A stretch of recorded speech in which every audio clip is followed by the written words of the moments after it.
Hello there, it's Saturday the 9th of March 2013. Chris Reardon with today's United Kingdom talk. And those of you watching may think, oh, I wonder where he is today.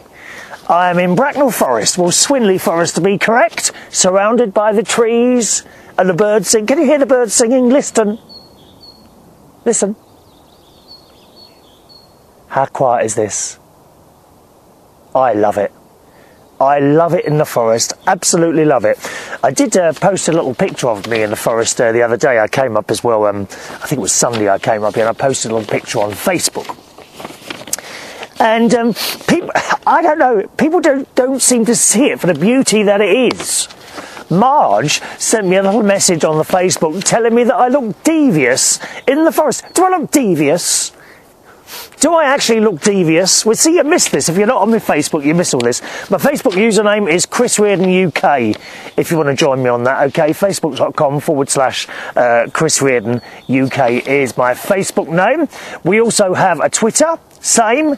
All right, it's the same. Chris Reardon UK is my Twitter thing. And email address as well if you want to join in at any point. chris@unitedkingdomtalk.co.uk. Right at the beginning of the show, I must say hello to Tom and Layla. Tom and Layla, lovely couple who I've known for a few months now. And they generally come to the quiz each and every week. It's all right, Tom. My lips are sealed. My lips are sealed. Don't do it again. Okay, so I must say hello to Tom and Lola who've been watching one of the shows. All right, Justin Bieber, what is this man on? I say man, I use the term very loosely, boy. I don't know why, in all the newspapers he keeps taking his top off. And he's this little scrawny little thing with no muscles or anything. I can't understand why he keeps doing that. And his trousers halfway down his bum. But on Monday he did a concert at the O2 in London. He was 2 hours late. 2 hours late to go on stage, which is shocking. Now, if you don't know London, you won't know much about the O2, but it's a huge entertainment venue. It became the O2. The Labour government built this thing as the Millennium Dome.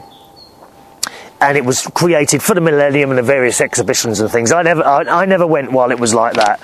And then when the Millennium finished, it kind of closed, and they kind of got stuck with it and didn't know what to do with it, and no one was interested. Well, eventually it became the O2 Arena, and it's now a big events arena for music concerts, and I indeed have been there twice to see Barry Manilow in concert. I'm not keen on it in there. It's big, you know, but impersonal. Do you know what I mean? It's not got the atmosphere of a theatre, for example. Again, I've been to see Manilow in 2 theatres, St James's in New York and the Paris Hotel, which has its own theatre, in Las Vegas. Much better settings. The O2 is very impersonal, not my cup of tea. Nevertheless, Justin Bieber is there at the moment, or has been, doing some concerts. And for his first concert, he was 2 hours late. The O2 is in Greenwich, and it's kind of out of the way of everything, if you see what I mean. There's a train station nearby, but these trains finish at a said time. And you can imagine the people that would have gone to a Justin Bieber concert. Bieber, I never get the words right. Bieber, isn't it? They would have been lots of young people. Maybe some not even in their teens. Children. You know how they look up to these pop stars? And there would have been a lot of them there waiting for 2 hours. Eventually, what seemed to happen is that a lot of the people, certainly the ones with their parents, had to leave to get the train back before they even saw the concerts. And I don't think there's any excuse for someone not to turn up for their show for to make the audience wait for 2 hours. You know, what excuse can there be other than the sound and lights don't work? We're on all sorts of rumours. Don't know if any of them are true, that he left the hotel very late and he was seen coming out of the hotel by someone extremely late, you know, later than what the concert started. But I just think that's shocking. And no excuse was really given at the time. As I record this show, I haven't heard of an excuse yet. Okay, you get the apology. Oh, sorry that this concert started late. 2 hours? Oh, come on, you're having a laugh, aren't you? And I'm a little bit disgusted how you can treat your fans like that, of any age. But especially the age at what they've been to, the people that had gone to see his concert. They would have been young people, unable to get home had they have stayed for the end. I gather that he gets a lot of fines or something from the O2 for being so late, but no doubt they can afford that. But watching this boy now, and he is still a boy, and how he is about himself in the newspaper stories and that, he's getting a little bit too big for his boots. And the trouble is, I think, when you give a child, he is still a child, when you give a child so much, they become, I don't even know what the word is. They become full of it. Absolutely full of it, don't they? And is there anyone to rein him in? Probably not. He'll just carry on doing it, won't he? Apparently, the next night, on the Tuesday, he turned up and started his concert 2 minutes early. Well, you know, how do you start a concert early? There might be people still not there. And it might only be 2 minutes, you know. I just don't understand. I think he needs to respect his fans a little bit more. Because at the moment it's not looking good. The way I'm looking at it, it's not looking good for him. He may be about to burst, shall we say. And we've seen it all before. I just hope that someone can take control of him. Not the money men, not the people doing the marketing. Someone who loves him can take control of the boy. You know, I think we all need someone like that at that age, telling us where we're going wrong. What do you think on that? Do let us know on the email, chris@unitedkingdomtalk.co.uk, chris@unitedkingdomtalk.co.uk. I've just realised, I'm looking at, those of you watching the show, I'm looking at the camera and I'm very blue, aren't I? That's because I've got the light setting wrong on the camera, so I'm just going to adjust that. Just a second. Okay. And the screen will go blank for a while I just make a small adjustment. Let's have a look here. What have we got to do? There it is. There it is. That's better. That's better. And you should see us burst into colour a little bit more. Okay? Because that was looking rather blue, wasn't it? Is that a bit better? There we are. Green trees. Green trees and bushes. Everything was looking very... There's various settings on the video camera, depending on your light. There's fluorescent light, there's tungsten light, which is what I have in the studio, which is what it was set on, and there's daylight, which I've set it to now, and I can't think what else. There's another one on there as well, so sorry about that. Of course, if you're a mere mortal listener, then I wouldn't bother you at all, do you? Sometimes people say to me, oh, can we download just the audio of the show because we want to listen in the car? Yeah, that's no problem. Simply go to the main United Kingdom Talk website, unitedkingdomtalk.co.uk, and you'll find all the audio versions of the show there, okay? I was late for... funnily enough, I was late Monday for work by 2 hours. No, not by 2 hours. I was 2 hours later than what I would want to... I got stuck on the motorway. This is nowhere near the O2, okay, by the way. There was an accident on the motorway. on the M3, and I got stuck there for nearly 2 hours on Monday, and I myself was late, but only by about 15 minutes, because when I go to do a job, I always build in a lot of time. If I know the route and I thought, oh, there might be a bit of trouble there, and there might be a bit of trouble there, then I always build in an extra time. Now, I generally get to my place of work on Monday, and it's the same place on Monday and Wednesday. I work at Belushi's, doing a karaoke night, Belushi's in Borough High Street on Mondays and Wednesdays between 10 p.m. and 2 a.m. if you ever want to come along. And there's a couple of points on the journey there, because it's a good, without any traffic, it's about an hour and 5 minutes. With the traffic, it can be an hour and a half, hour and 3/4. So I always leave enough time. Indeed, I generally get there at about 8:30 at night. This is for a 10 o'clock start. The latest I could get there and still start at 10 would be 9:30.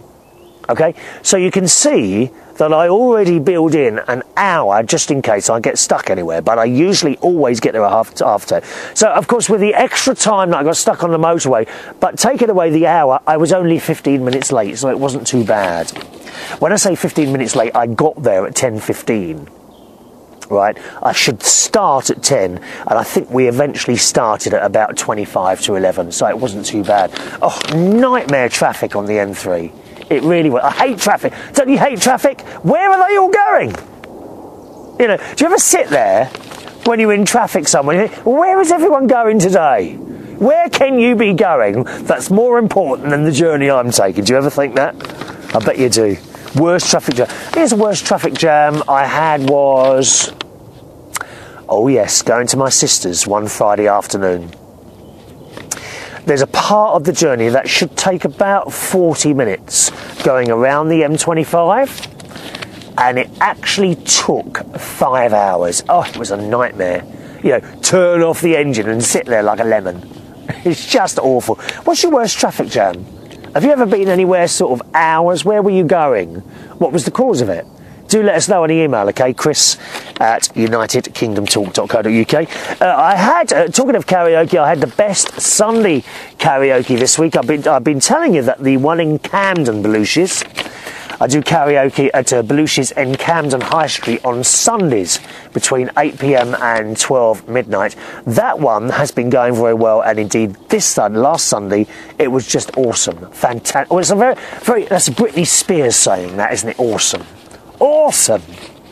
That has suddenly taken off and is doing extremely well. I'm really, really pleased about that one. It's nice because I think we started that one September, October sort of time. And it's nice when all the hard work suddenly pays off and suddenly it gets busy. And I send people to thank her that really. Mary, certainly a lady called Mary who's been coming every week, and every week she indeed does bring in a few people with her, sometimes lots of people, sometimes just a couple, doesn't matter. And also another guy who's been coming along, a very good friend of mine, Rory, big Irish lad who's got a wonderful voice, and he started coming a few weeks ago, and he himself has now started bringing a couple of people. In fact, this week I think he had about 5 people with him. Let me think, is there any other groups in there? And this week we had some new ladies who just came off their own back. 3 dear little old ladies, Dot and Lorraine and Penny. 2 dear old ladies in there, 3 dear old ladies in their 60s who were sitting at the back, and I just walking around. I said, well, have you come for the karaoke? Yes, we have. I kind of thought, well, how do you know about it? You know, but word gets around. This is why something can take a long time to get off the ground. What you've got to do is not just turn up and do the job. You have to involve other people, like the bar staff. Okay, the bar staff are probably going to be your best advert if you're going to do anything in a venue, right?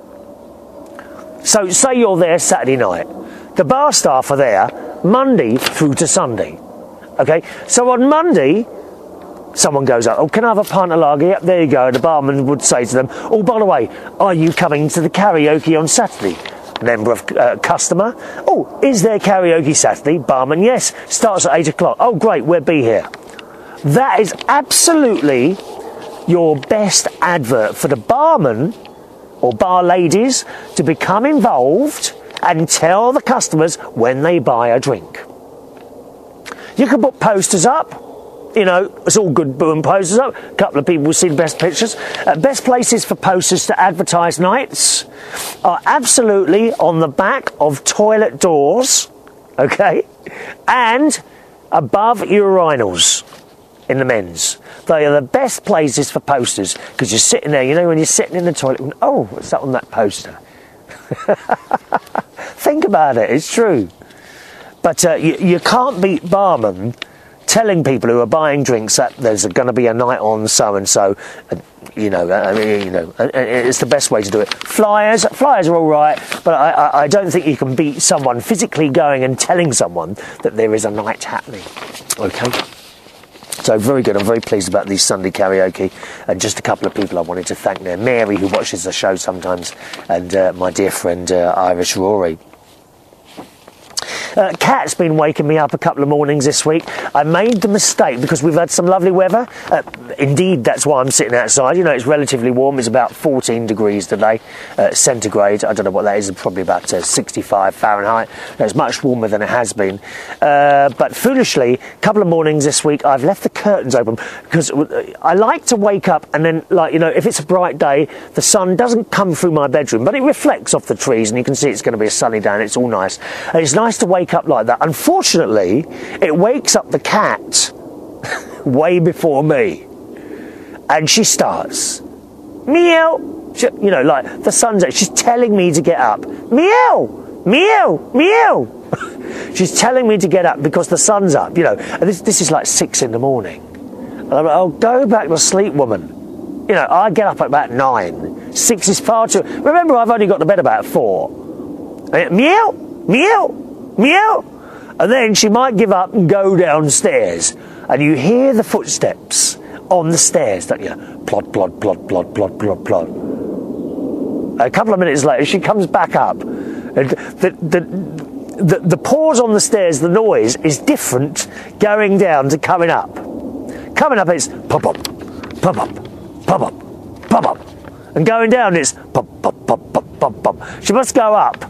Working her paws. I think when she goes up, it's like 2 paws up, and she drags herself up like that. When she goes down, it's 1 paw at a time. And she comes back in and decides to tell me that there's no food down there. Meow, meow, meow. Well, the secret is not to move, you know. And eventually she gives up, lays back down next to me and waits for me to wake up. I can see her. She walks along the side of my body, comes and looks at my face to see if my eyes are open. Have you got a cat that does that? I love it. Oh, I love it. So I'm going to have to keep the curtains closed because she keeps waking up, trying to wake me up too early. Most annoying. Alrighty, email time, boys and girls. Don't forget, if you want to send an email in, it's Chris at unitedkingdomtalk.co.uk, alright? Hello to Suko, who says, thank you for showing the picture of my friend Judy, who died in the hurricane that they had in New York recently. She wasn't killed by the wind. We think she died because the house flooded. She woke up, fell over and drowned. It's just awful. Suko says, thanks for showing me the picture of Judy. It made me smile. You said she was someone you would have liked to know. She would have liked to know you, which would have meant you would have liked her. If she didn't like someone, she let them know. But she had a heart of gold and quick, intelligent wit. She's very missed in our home and by many others. If the picture of her, she just looked a fun person. She looks a nice person. You know, sometimes you can tell just by looking at people if they're nice people or not. You're probably looking at me and thinking I'm a horrific person. Yeah, you're probably thinking of that song. If you go down to the woods today, you're sure of a big surprise. Yes, Chris Reardon would be sitting there. Here we are in Swinley Forest. I'd love it in here. I love it. It's just so peaceful. So peaceful. Ideal place for a house in the middle of a forest. surrounded by the trees and the birds singing. Perhaps little animals running around, squirrels and I don't know, deer running around. Be nice. There's actually a few holiday places in the Daintree rainforest in Australia. That's up in the Queensland, which looks really nice. I might like to stay there or something. I would be worried about the spiders and things like that, though. You know, they do end up in people's houses, spiders. I get spiders, you know. Generally, I can actually pick up a spider. Do you know that? I can, as long as it's not too big. It's not too big. It's one of those small ones. I can actually scoop it up with my hand and place it outside. I don't like to kill things. Suko says, would you tell Edwina she has very good taste in her listening choices? You, me, Mikey Holt, Stacey White. You can let her know that there are a few hundred podcasts of mine available, that's Suko's, at www.unitedkingdomradio.podbean.com. Okay? unitedkingdomradio.podbean.com. That's Suko's podcasts. She's also on iTunes and on demand with music at www.mixcloud/SukoSullivan.com. Alright? www.mixcloud/SukoSullivan.com. The last show I did was on Jade's birthday, that's her daughter. Beautiful girl. On the 21st of October last year, 2012. And it is all about her and her journey to China to get her. The one before is a repeat of our second anniversary show with clips from some of our favourite shows. When I say I mean mine, and so it's mine and Cyber Johns, my co-host. Please send my love to Lil, Tom Harris, Vicky Gannon and Ian Duff. And that's from the lovely Suko. So nice email there from you, Suko. Suko, I keep looking out for you on what is it now, that thing? Skype. You're never there, dear. You're never there on the Skype. Couple of quickies here.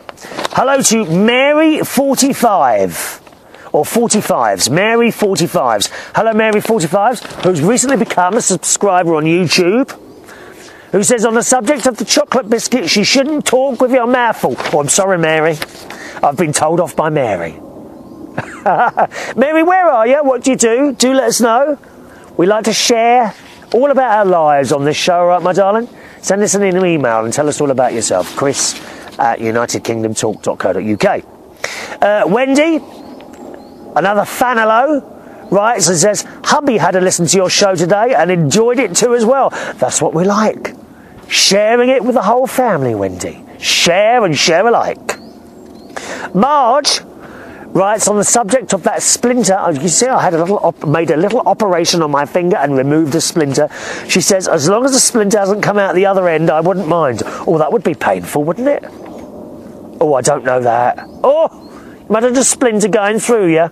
Oh, no. No, it's bad enough when it gets... You don't always notice a splinter, do you? Until you start doing something like picking something up. You know, and then, oh, what was that? And you look and you don't see anything. You look more closely and I get the glasses on and I can see a little black dot in my finger. It's an evil splinter. Wendy also writes, I just watched the first 5 minutes of your last show and I'm already laughing. I've got to go out and get some of those damn biscuits now, Chris. Yes, you want McVitie's digestive biscuits, Wendy. Oh, now with extra chocolate. Very nice. Bit dry, you'll need a cup of tea with those. And talking of tea, I saw some bad news. Now, I thought I printed this off. Where is it? Oh, it's not here. Oh, no. I saw it on Marge's Facebook. I haven't brought it with me. Oh, no. Oh, it'll be in the next... Now, you're wondering what that is now. Bad news for tea lovers. You know what I'm like on my tea, dear. Already, as I'm sitting here talking to you, I have already had 3 large cups of tea today. Yes. Some of it with caffeine, some of it decaffeinated. Jason Alexander. Hello, Jason. My dear friend Jason, who I used to work with, a place in Camden Town for many years, who I keep in contact with. He said, on the subject of crisps, because we're talking about crisps, Worcester sauce crisps, nom nom. Do you like those? Worcester sauce crisp, and he says chicken gives him wind. We don't want to know about that. I can smell it from here, Jason. You are naughty. Hello to Gary Owen, who writes, you were talking about hospitals, Chris. My mother, who has now passed on, went into Morriston Hospital near Swansea, where she was told she had cancer, and a week later she caught C. diff, which can kill you alone. The hospital is very dirty now, as it was then, and it is disgrace. That was from Gary. He sent that, I think you sent that some time ago, didn't you, Gary? Yeah, when we were talking about hospitals. Thank you, Gary. Marge also says, thanks for the information on Steve Allen in the UK, but in the USA, we also have a Steve Allen. He was, also had a Steve Allen.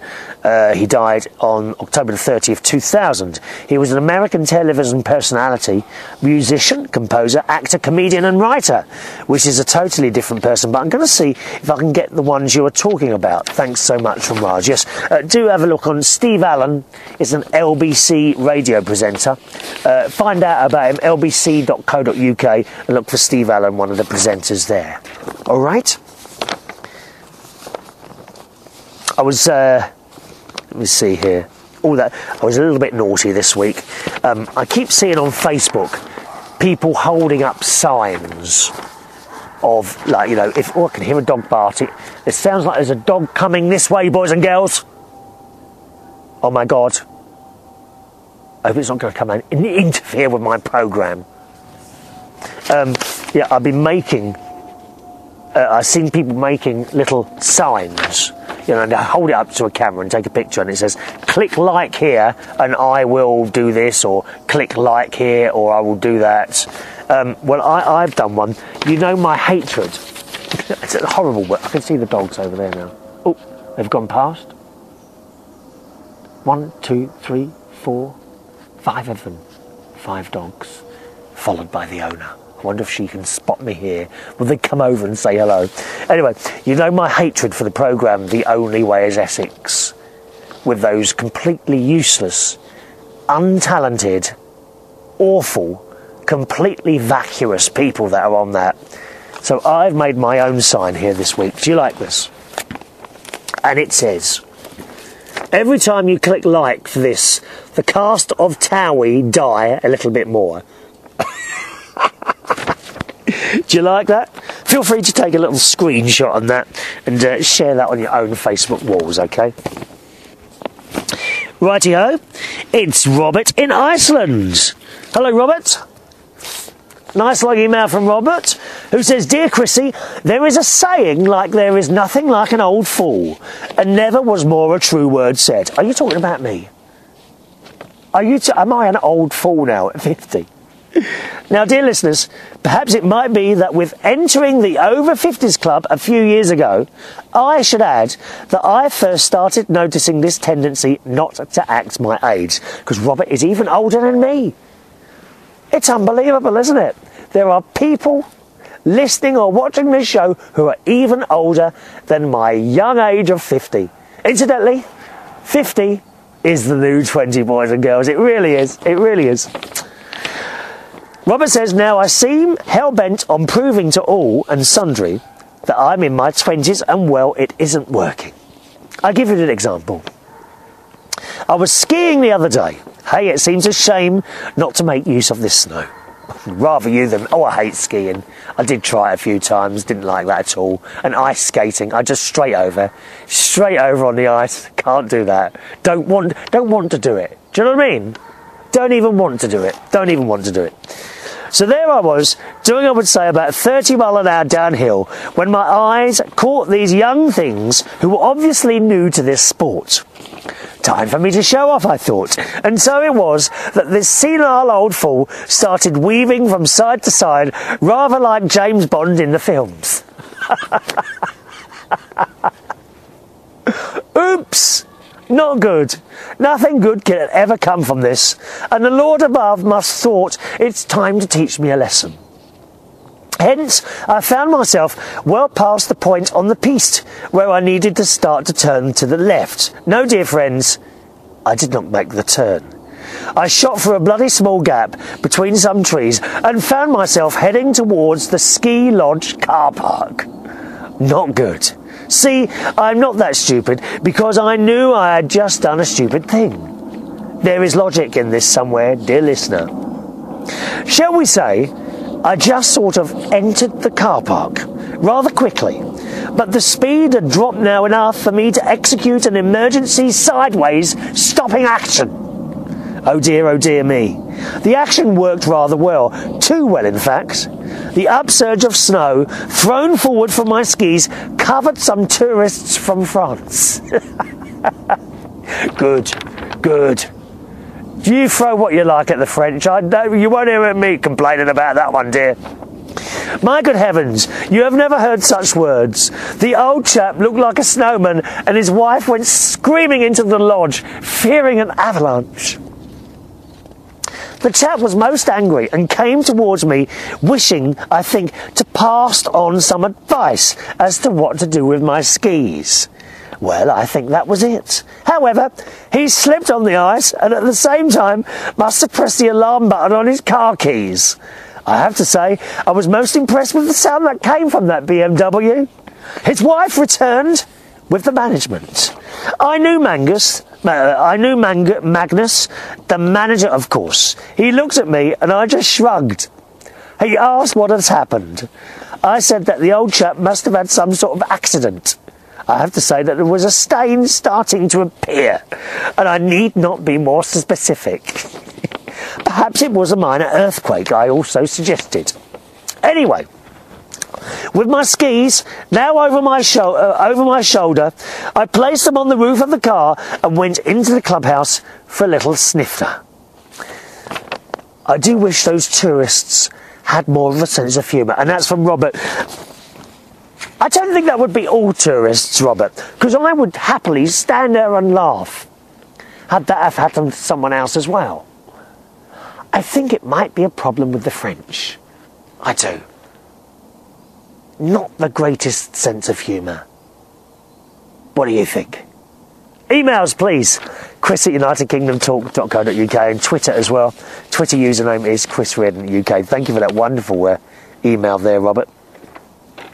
Hope your blog is going okay. I do get a chance to read little bits of your blog now and again. I haven't got the address here to give out again. No, I haven't got it with me today.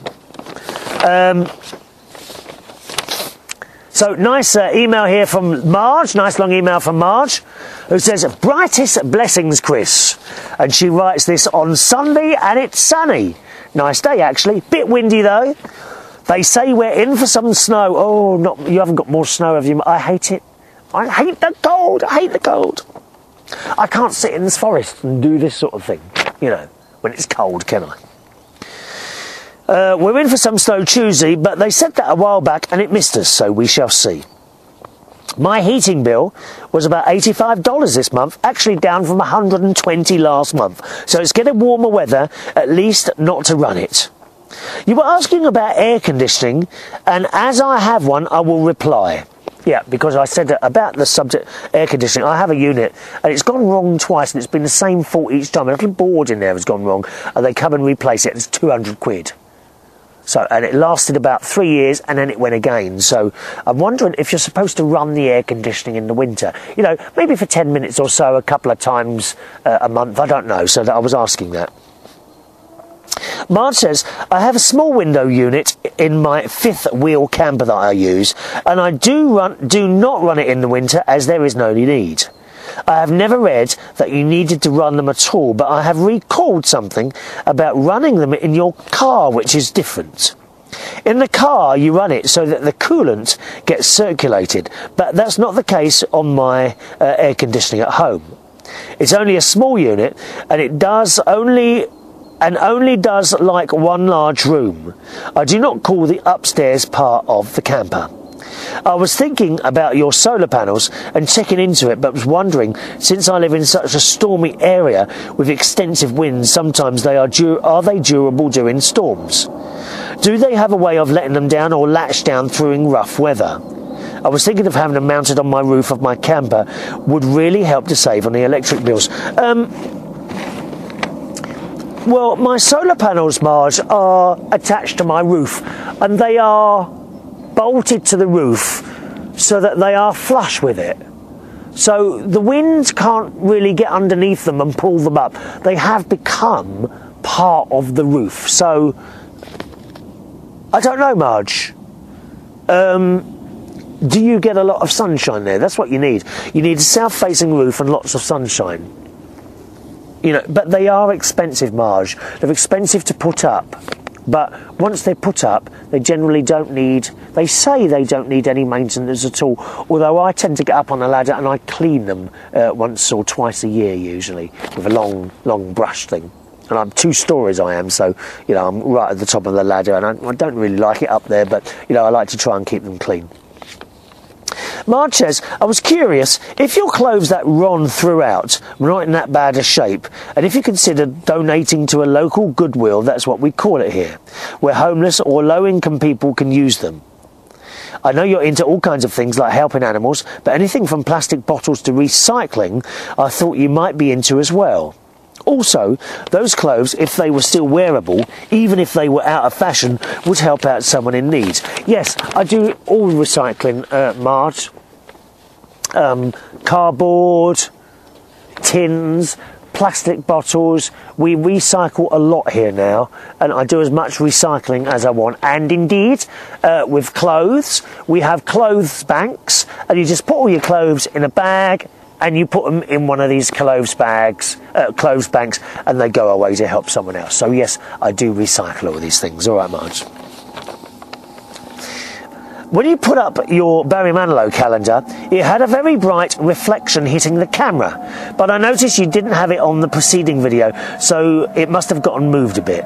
That shiny stuff reflects. Yeah, there's the shiny stuff on the front of the calendar, isn't it? I think it depends on how the light is adjusted, because the lights I use when I'm in the studio don't remain in the same place. Once I've finished, I put them back out of the way again, because they do get in the way. All right. I do hope your cold is better. Yes, much better, thanks, Marge. I had a sneezing fit myself the other day, only I believe it's dust. Oh, I do like a good sneeze, don't you, Marge? Oh, there's nothing better than clearing your lungs like a good old sneeze. Achoo! Achoo! Oh, I love it. And I usually do 3 or 4 in a row. Do you? Lots of sneezing in a row.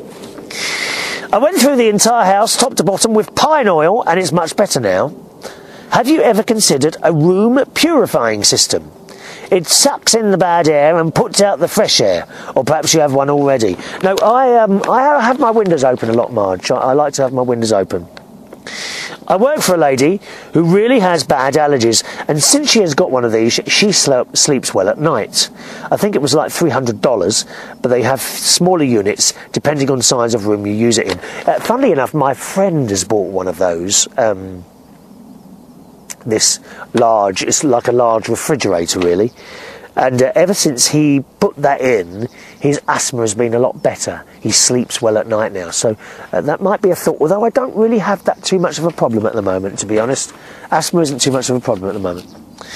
I'm glad you enjoyed that small token $5. I wanted to send more, and sorry it was not handmade, but I did work for the money to buy the stuff, so I consider that handmade in a way, since my hands worked to make the money to buy it. Yes, and indeed I spent it. Marge, thank you very much for sending $5. Now, no need to send money though, boys and girls. You know, it is nice, you know, to send little things in peace.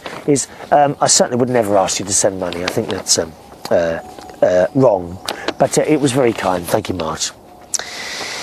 Marge says, money is sort of tight for me during the winter until I'm able to drive my Rebel again.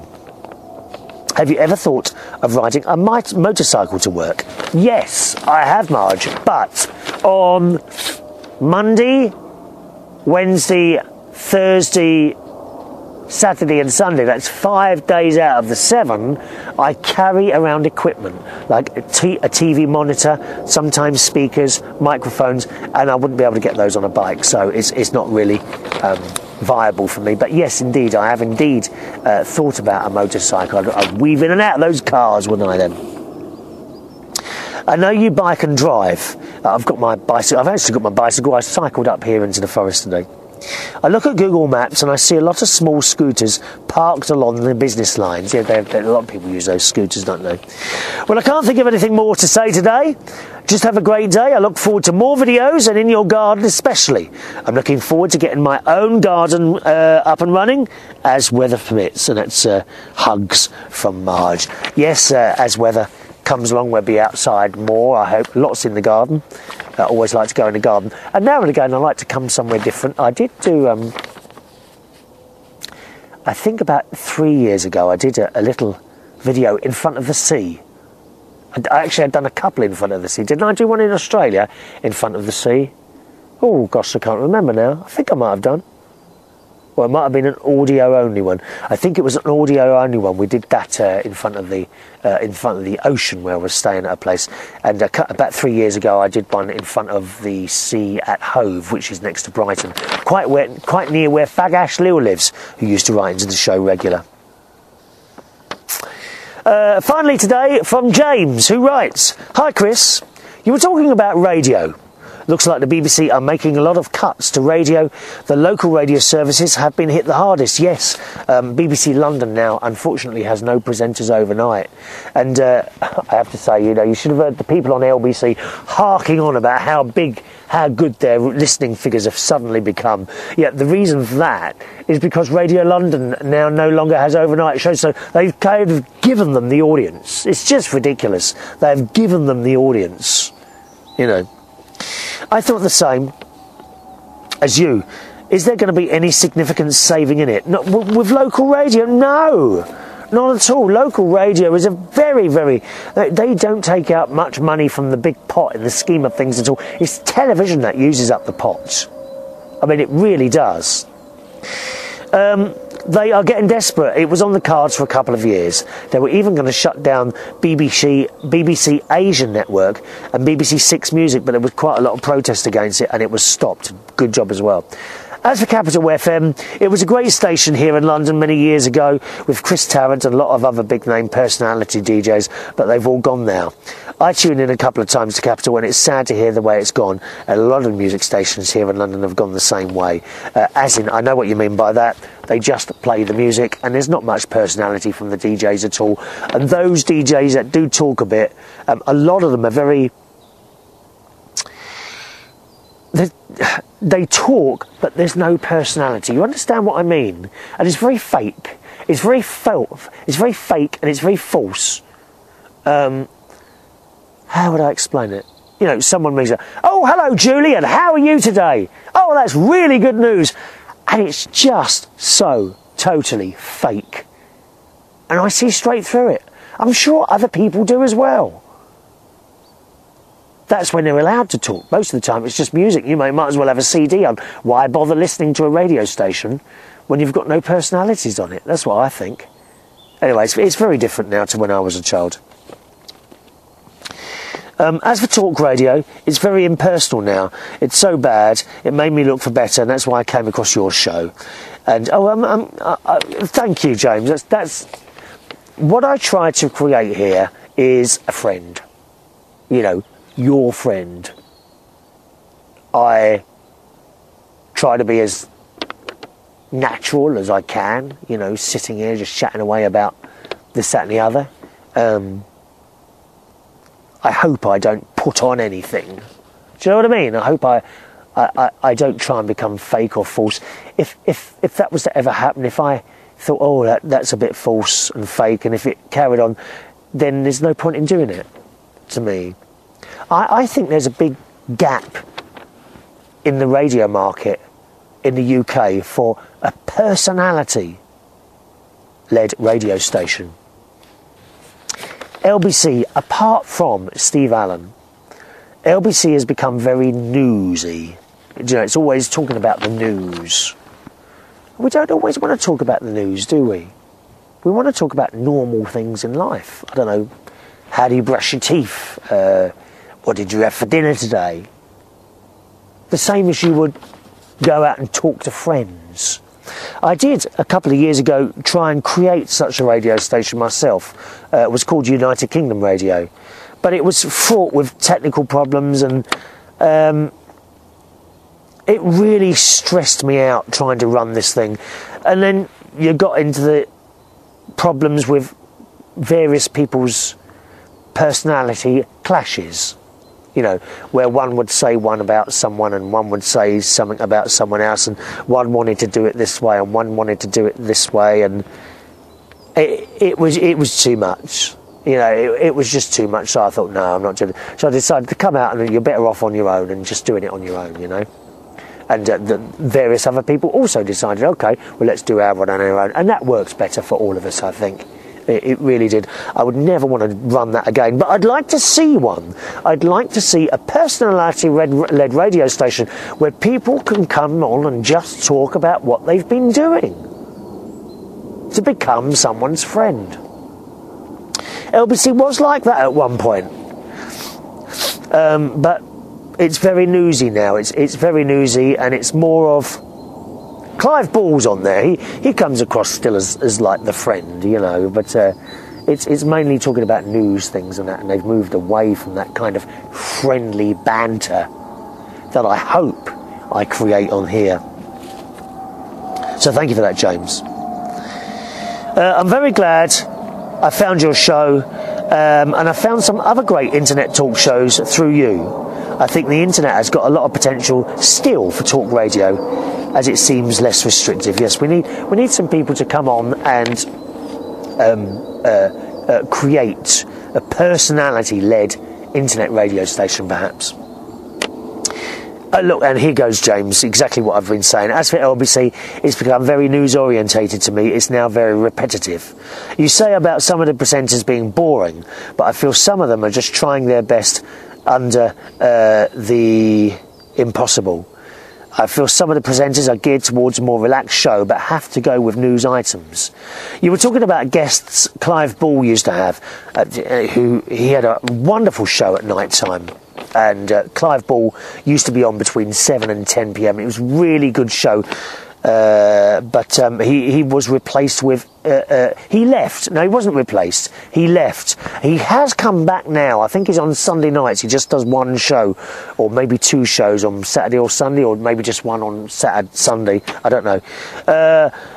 Which is very good, but he used to be on during the week, and when he left they replaced him with the most boring voice presenter in the world, Ian Dale, who I've mentioned many times. Ian Dale is the most boring, and he's just boring person. His personality is completely boring. He's completely wrong for that show.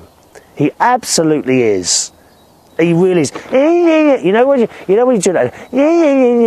Oh, I've done this. And what do you think about the? Oh, for God's sake, get off! I don't listen to him at all. I download Steve Allen's podcast and I listen to that. Anyway, James says that you're talking about Clive Ball. He used to have a whole range of guests like technology.